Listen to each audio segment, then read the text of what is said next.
So, elemental sounds, Spanish lecture number 4, the tricky consonants. And you might hear me call this difficult or tricky. I alternate in terminology a lot of times, but these are not official terminology, so it doesn't really matter. The final conceptual group we have here is the rhotic consonants, or you probably know them more as the R sounds. So to go on a bit of a phonetic rant here, rhotic consonants are a special class of sounds across languages. They play a similar phonotactical role, which is one of my favorite words, phonotactics. I always imagine myself as a phonotactician in the field. And but really what phonotactics means is the study of how elemental sounds combine, and basically the kind of not rules, but the situations where they combine and where they don't combine. For example, we just learned the sound, and we also learned the sound. You're never going to hear a sentence or a word in Spanish where you have the and the happening like right next to each other. You won't have a word like right? It sounds weird. Like, sí, porque mi amigo. You're like, what? It doesn't sound Spanish. That's phonotactics. These sounds only occur next to certain other vowels, or certain combine only in certain clusters or other consonants. So what's this mean then with these rhotic consonants? Well, rhotic sounds universally in these languages, they are all very different. And the rhotic sounds in like English are r, r. In Portuguese, Brazilian Portuguese might be a h. In Spanish, it's a r or a r. In French, it's a r, r. Right? These sounds are all very physically, phonetically different. However, they play similar roles in their respective languages in that they occur very frequently in between syllables. You can kind of combine syllables, connect them with these rhotic sounds, and you can also combine them in lots of different consonant clusters. So basically, this r sound can basically be connected with any other consonant sound for the most part. And it's the same effect for the English R. So I can say droga, trujo, creer, right? I can combine this Spanish R with all those consonants. Same in English, I can say true, drug, creed, right? These are all different consonants, but I can't combine the K and the D together in English. Kda, kda, kda. I can't do that in English. In Spanish, either. Kdo, kdi. Sounds weird. So that's what's going on. Anyways, why does this even matter? Why is this rant even relevant to you? Well, because that final bullet point there, language learners often replace the R sounds of their target language with the R sounds of their native language. So, for example, instead of saying perro or pero in Spanish with the Spanish R sound, you're doing it with your English one. Perro, perro, instead of perro. Or you're French, and instead of saying perro, you say perro, perro, right? So, what's going on there? These sounds are completely different. Why would you mix them up in the first place? Because they have a similar phonotactical role. And on top of that, you probably learned with premature literacy when they both use the letter R to represent them in the written languages. So that would add an even further layer of confusion to you. So that being said, let's go over these sounds. They're both made with the tip of the tongue against the alveolar ridge. The first one's a voiced alveolar flap, meaning you're contracting the tongue muscles and kind of flapping the tongue to smack the tip of it against that part. Ara, iri, uru, ere, oro. Some words are pero, árbol, caro, ra, ra, ra. The official IPA symbol for this is that symbol. You see that kind of R-looking symbol, but I chose to use the ampersand symbol. Reason being because I know people always confuse this sound with a r. It's a very, very strong association we have to that letter and to that feeling of r. And it's the number one thing that really breaks people's Spanish mouth as an English speaker if you make that r. So to minimize your chances of doing that in my classes and having that kind of literacy confusion, I decided to create a completely random sound that does not exist in any language, which is the ampersand. So you don't have any association to that sound or to that symbol for how it sounds. Same for the trill. I use the percentage sign, r, but the official IPA symbol is the actual letter R. If you're curious, the symbol for the English R sound in IPA is that R character but upside down, but neither here nor there. We have the flap, pero, árbol, caro. Then we have the trill. The trill, in contrast to the flap, the flap is made by contracting your tongue. You're actively moving your tongue to make that sound. You're controlling those muscles.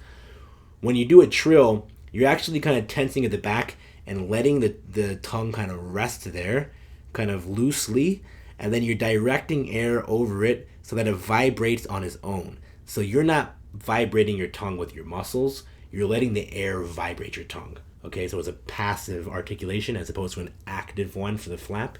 So it's r, perro, ferrocarril, carro. Okay, so we'll get more into these sounds in a bit. But just so you know, these sounds are often interchangeable at the beginning or end of a word in Spanish. So I could say rojo with an alveolar flap, rojo, or I could say rojo, or I could say hablar, hablar. But if I wanted to be more poetic or dramatic, I could say hablar. Okay, so in those situations, their sounds are interchangeable. However, there are situations where you do need to make a difference. For example, pero and perro, those are the exact same words except those two sounds are different. So it does matter. One means but and one means dog. Pero, perro. Okay? So these are often the most challenging sounds for Spanish learners.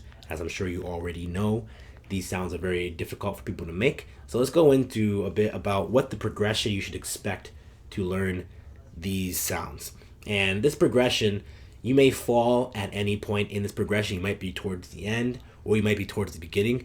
We're going to go through each step. And this is what I've witnessed as the natural progression for both myself and many other students I've had in the past trying to get both of these sounds.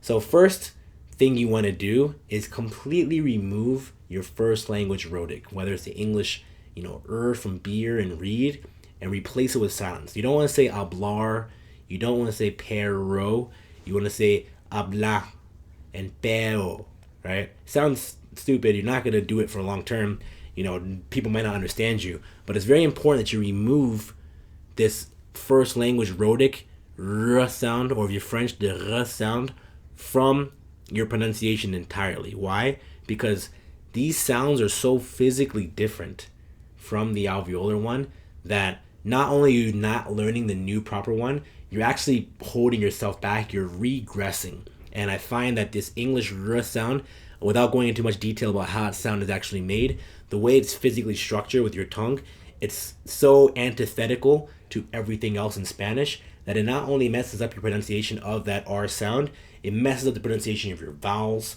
and all the other consonants around it, and it kind of like breaks down the whole entire Spanish mouth. So you're better off just eliminating it entirely and replacing it with silence than leaving it in there as like I don't know anything yet, so I'll do that. Like, no, don't do it. In fact, what I like for you to do is put your hand on your computer or your iPad or whatever and put your other hand to the sky and solemnly swear to never ever say the English r sound in your Spanish ever again. Fight it, my friend. I promise you, you'll be saving yourself a lot of heartache and a lot of headache in the future.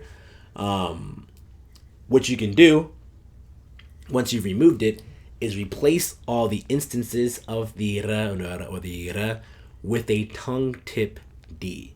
Okay, so remember, the natural Spanish de, do, do, da is a denti-alveolar laminal blade of the tongue. The English one's tip of the tongue, da, da. So what I want you to do is when you have a pero or a perro or ferrocarril or hablar and you can't do the alveolar tap or alveolar trill yet, then replace it with the tip of the tongue D. So that'll be pedo, hablad, pedo cadil, okay? And you should notice right away this sounds way similar, way better than a ferrocarril, ferrocarril. And why am I having you do this sound? Well, think about what the alveolar tip of the tongue D sound is. It's the tip of your tongue coming into contact with your alveolar ridge, but holding it there long enough to build air pressure behind it. If you do it faster and faster, eventually it's so fast that you don't have time for air to build up, and then it naturally shifts into an alveolar flap, because what an alveolar flap is just hitting it so fast, there's no time for air to come up behind it. So ara, iri, uru, ere, oro, ara. So very similar to ada, idi, udu, ede, odo, ada, idi, udu, ede, odo, ada, idi, udu, ede, odo, right? So if I keep doing it faster and faster, you will naturally fall into that. So I find if people actively try to replace all their R sounds with the tongue tip D, it'll feel awkward at first. It takes a lot of energy, but then your mouth will start to fall into position. Your ear will lock in on the sound much more, and then it will naturally fall into place, and you'll find yourself do it. And I've seen countless breakthroughs of people doing it this way and eventually achieving the alveolar flap sound. And once you have that, you want to replace all your flaps and your trills with this newly mastered R. And if you need to still, you can fall back on the D if it's too difficult, but don't ever relapse back into your first language rhotic R sound or R sound. All right. Then you want to master this sound. So what happened with me, so to be clear, I didn't know how to make the alveolar trill until I was like 19 or 20. I had already spoken Spanish very well at that point. I just was not able to get the sound. My brother and my mother could get the sound, and they always make fun of me as a kid, and they'd be like, oh, you can't do it. And I'm like, oh, I couldn't do it. But through this practice and determination, I'm like, I have to get this sound. What I was doing was I was trying to fake it till I make it, right? I would do really fast, successive alveolar flaps. And instead of saying perro, I'd say perro, right? And at first I'm very slow, perro, perro. And then I get it faster, perro, perro. And I can do fast enough to get like 3 of them in, perro, perro, right? And if you keep building up that starting nice and slow, a bit faster. What's going on here is when you do that, I didn't know at the time, but what I was doing is loosening up the tongue. My tongue, as a result of all those repetitions of that sound, gets more and more limber, more flexible. Then one day, I was just singing some song in Spanish, and I was like, ay, ay, ay, ay, canta y no llores. And I was like, oh. And then my tongue naturally trilled at that word, llores. I was like, oh, llores, even though it's not even correct, but I'm like, llores, r, r, r. And then I had my first trill, right? So it came from me doing that practice over and over again with the flap. And then what happens is my tongue got loose enough where now when I directed air over it, it was finally able to trill on its own. And to understand the physics of what a trill is, I like to think about it like when you leave like a piece of paper hanging from your glove compartment in a car on the highway with your window cracked open just a little bit, and then that air pressure imbalance causes the paper to like and like flap really fast. It's the same thing. You're not moving the paper yourself. The air is moving it. The paper is just so loose that it flaps. If it was like a piece of wood or like a clipboard, it wouldn't be doing that. It would be just kind of chilling there. So if your tongue's too stiff, it won't trill. This kind of thing will help your tongue loosen up so it can trill on its own. A lot of people, they get the voiceless version first. They say perro, ferrocarril. That's great. If you can do that, then you have the trill. What you want to work on then is adding your voice. So you say then do it at the same time.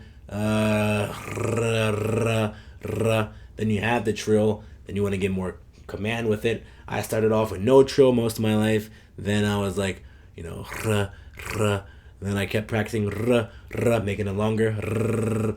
Then I'll do like crazy stuff. And now I'm like exceptional in my trill. I can do the whole flight of the bumblebees.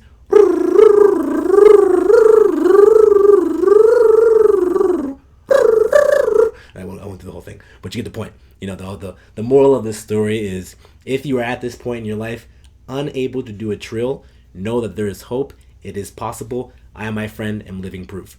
So once you have that voiceless alveolar trill, you want to replace all of your trill sounds in the language, which you were previously doing as an alveolar flap, with this new trill. And then once you have that, you're scot-free. You've achieved the voiced alveolar trill, and you can replace all of those and get better and better at speaking the language and hitting those sounds with speed. That will be your final challenge, being able to flow all those sounds in speed.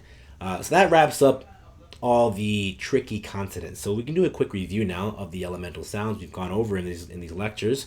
We started off with 5 fixed vowel sounds in Spanish, 6 moving vowel sounds. Then we did 17 easy consonants, and 11 tricky consonants.